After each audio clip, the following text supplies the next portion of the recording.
베드로전서 3장 8절 9절 하나님 말씀 베드로전서 3장 8절 9절입니다.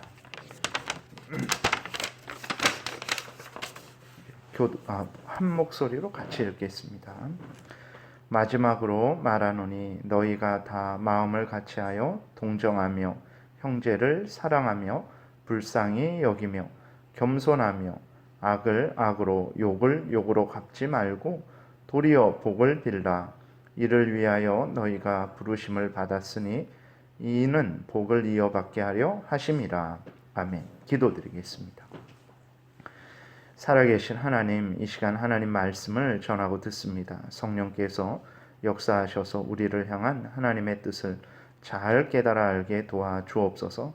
하나님이 알려주시는 대로 믿고 따라서 하나님의 영광을 드러내게 도우시고 또 이웃에게 유익을 끼치게 도우시고 또 하나님 앞에서 우리는 복된 삶을 살아가게 도우소서. 하나님께서 온전히 주장하시기를 간절히 간구하고 예수 그리스도의 이름으로 기도드렸습니다. 아멘. 아직까지는 이제 종은 어떻게 그리스도인 된 종은 어떤 마음과 태도로 또 삶을 살아야 되는가, 또 아내는 어떻게, 남편은 어떻게 살아야 되는가 이야기를 하고, 또 오늘 본문에서는 이제 모든 그리스도인들은 또 어떤 마음과 태도로 살아야 되는가에 대해서 말씀을 하고 있습니다. 8절에 보게 되면은 마지막으로 말하노니 너희가 다 마음을 같이하여 동정하며 형제를 사랑하며 불쌍히 여기며 겸손하며 라고 이렇게 기록이 되어 있어요. 그래서 모든 그리스도인들이 마땅히 가져야 될 마음과 태도를 일일이 자세하게 알려주고 있습니다. 첫째는 서로 동정하면서 하나가 되라는 것입니다. 마음을 같이하여 동정하며, 그러니까 서로 이게 동정하는 가운데 하나가 되라 이런 의미인데, 이때 동정이라는 것은 이제 어떤 서로의 마음을 이해하고 서로의 입장에서 서는 것을 말하는 것입니다. 예를 들어서 그리스도인들 중에 누가 불행을 당했으면 그 불행을 나의 불행으로 여기고 같이 아파하고, 누가 기쁜 일을 맞이했으면 그 사람의 기쁨을 나의 기쁨으로 여기고 같이 기뻐해 주면서 하나가 되는 것, 이것이 바로 동정하면서 하나가 되는 것입니다. 그래서 그리스도인들은 나랑 친하지 않으니까 나는 함께하지 않겠다, 나는 함께 기뻐하지 않겠다, 나는 함께 슬퍼하지 않겠다, 이래서는 절대로 안 되는 거죠.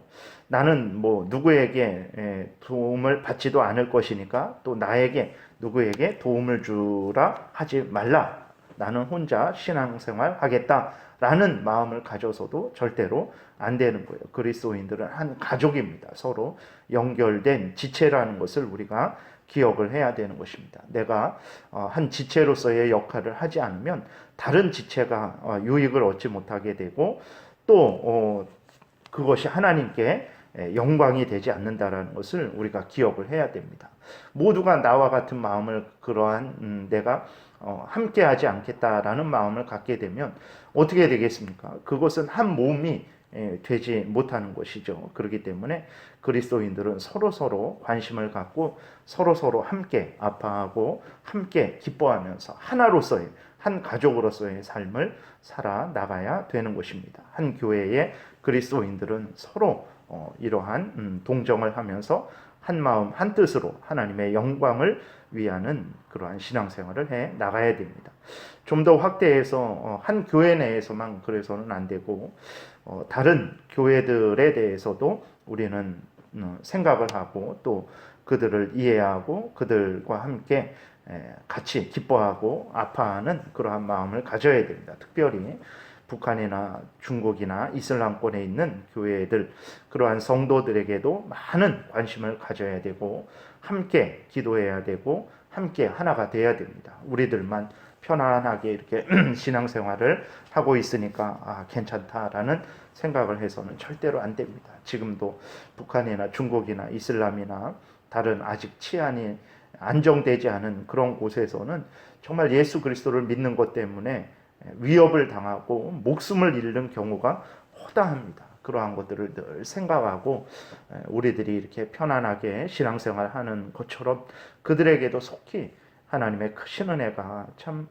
임하여서 또 그들의 지도자들이 올바로 이제 바른 마음을 갖고 돌아서서 정말 우리의 형제 자매들이 하나님 앞에서 평안하게 참 하나님을 마음껏 믿고 섬길 수 있는 그러한 복된 날이 오도록 우리는 늘 기도하고 같이 아파하고 같이 힘쓰는 삶을 살아야 되는 것입니다.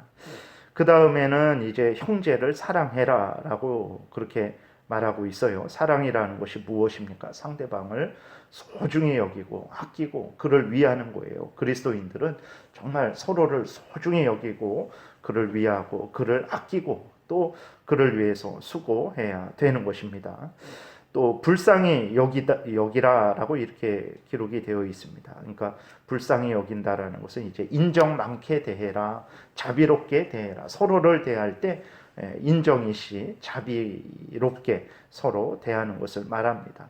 그리스도인들이 쌀쌀맞게 냉정하게 차갑게 대하는 것은 그렇게 본이 되지 않고 덕이 되지 않죠.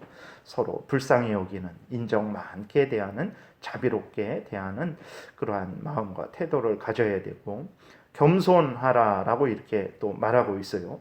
저 사람보단 그래도 내가 낫지 하면서 다른 사람을 낮추어 보고 나를 높이 보는 그러한 교만한 마음을 그리스도인은 가져서는 안 됩니다. 저 사람을 나보다 더 낮게, 좋게, 높게 여기고 또 친절하게, 예의 바르게, 정중하게 대하는 것이 겸손하게 대하는 거죠. 그러니까 빌립보서 2장에 있는 것처럼 나를 낮추고 다른 사람을 높이고 그렇게 하면서 친절하게, 예의 바르게, 정중하게 그렇게 대하는 것이 그게 겸손한 것입니다. 9절에 보게 되면 이제 또 악을 악으로 욕을 욕으로 갚지 말고 도리어 복을 빌라 이를 위하여 너희가 부르심을 받았으니 이는 복을 이어받게 하려 하심이라 그랬어요. 악을 악으로 욕을 욕으로 갚는 것 보복하지 말라라는 것입니다.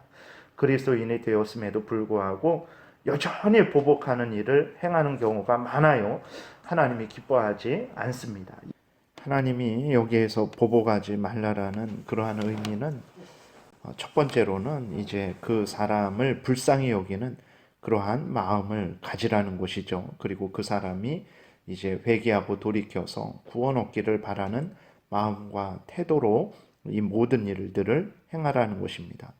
두 번째로는 이제 하나님이 보복하지 말라라는 것은 사적인 보복을 금하라는 것입니다. 개인적으로 보복을 하면 안 되죠. 그랬을 때 인간들은 여전히 죄로 오염되고 부패되었기 때문에 자신이 받은 것보다 더 배로 몇 배로 해서 되갚아주는 일들이 계속해서 일어나게 될 것이죠. 우리들은 아직 분이 안 풀렸다라고 하면서 이제 그 받은 것 이상으로 보복하는 일들이 허다하게 일어나게 될 것이고 그것은 더 큰 문제가 될 것이고 그렇게 사적으로 보복한 사람이 오히려 자신이 더 큰 죄를 짓는 그런 잘못을 범하게 될 것이죠.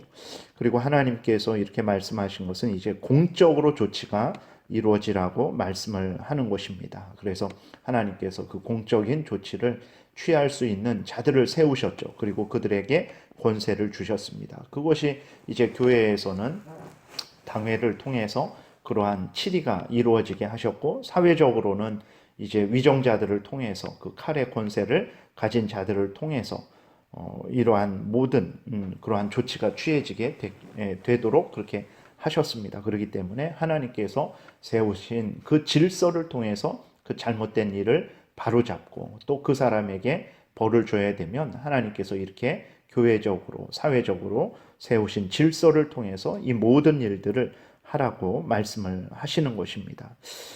그리고 끝으로 하나님께서 이렇게 말씀하신 이유는 하나님께서 살아계셔서 때가 되면 상 받을 자에게 상을 주실 것이고 복 받을 자에게 복을 주실 것이기 때문에 그렇습니다. 하나님은 정말 이 모든 일들, 모든 인간들의 마음과 그 심중을 꿰뚫어 보시고 그들의 언행 심사를 하나님이 다 살피고 계시다라는 것을 우리가 기억을 해야 되는 것입니다. 그래서 때가 되면 하나님이 하나님의 방법대로 하나님의 때에 적절하게 조치를 취하실 것이고, 예수 그리스도께서 오셨을 때 그 모든 인간들이 예수 그리스도의 심판대 앞에 서서 자신이 행한 그 모든 일들에 대해서 상 받을 일은 상을 받을 것이고 벌 받을 일은 벌을 받을 것이기 때문에 그렇습니다. 그렇기 때문에 이러한 전체적인 그러한 이해를 가지고 우리가 어떤 참 부당한 일을 당했을 때에 그거에 대해서 적절하게 조치를 해야 되겠습니다.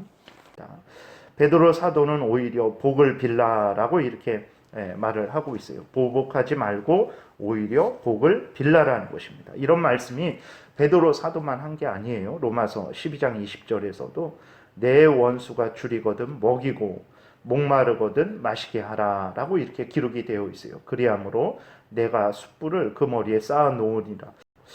이렇게 하지 않을 때, 악을 악으로 갚고 욕을 욕으로 갚을 때 하나님께서는 어떻게 하겠습니까? 그러한 사람에게 복을 내려 주시겠습니까? 그러지는 않죠. 그러한 사람이 복을 받지는 못할 것이라는 것을 우리가 기억을 해야 되는 것입니다. 더욱 놀라운 것은 악을 악으로 갚지 않고 욕을 욕으로 갚지 않고 복을 비는 이러한 삶을 살게 하려고 하나님이 우리를 부르셨다라는 거예요. 참 놀랍죠. 이것이 그리스도인들의 본분입니다. 우리가 일상생활을 살아갈 때에 참 이렇게 여러 가지 욱하는 그러한 일들이 그러한 우리의 일상생활 가운데 많이 일어나죠. 그럴 때 정말 우리가 우리 자신을 낮추고 하나님 앞에서 이러한 말씀을 다시 한번 생각하고 우리가 하나님의 원하시는 마음과 태도를 가지게 되면 우리의 삶이 참으로 더 풍성해지고 우리의 주변의 사람들이 참으로 많은 유익을 얻게 될 것이라는 것을 여러분 기억하시기 바랍니다. 그리고 또 이러한 삶을 살아가는 그러한 하나님의 백성들에게 하나님께서 큰 은혜를 내려 주실 것입니다. 기도드리겠습니다. 살아계신 하나님 아버지, 진실로 감사를 드립니다.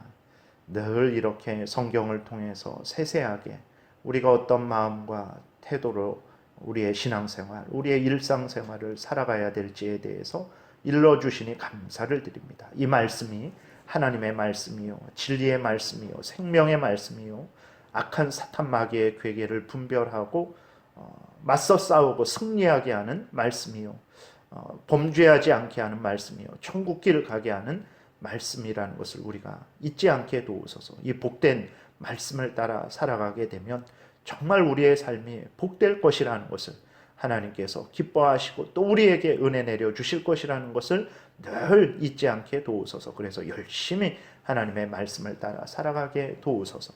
그리고 이 말씀 따라 살아갈 때 하나님의 영광이 드러나게 되고 또 우리의 주변에 믿는 사람이나 믿지 않는 사람들 모두가 유익을 얻게 될 것이라는 것을 기억하고 또 이 하나님의 말씀을 준행하는 일을 열심히 행하게 도와주옵소서.